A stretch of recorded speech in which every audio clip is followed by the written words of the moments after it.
Welcome to the Rim Brake Rodeo. We hope this video helps.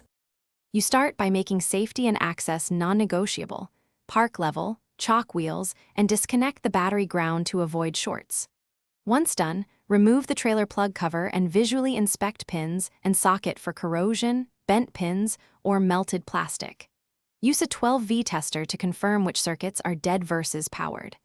Then cut away the damaged plug, leaving enough length of trailer cable to work with. Make sure to strip insulation cleanly so crimps will hold. You now focus on restoring reliable connections. Identify each wire by color and confirm its pin function with your tester, because some trailers have non-standard colors. Once identified, strip about 1/2 inch of insulation, twist the strands, slide on heat shrink tubing, and insert a crimp sleeve. Crimp firmly until the wire does not pull free. For permanence, solder the joint after crimping. Slide the heat shrink over the splice and apply heat. Then coat with dielectric grease to block moisture and prevent future corrosion.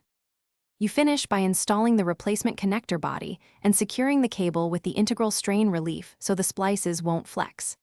Reconnect the battery ground, then test every function with the trailer lights connected and the vehicle running.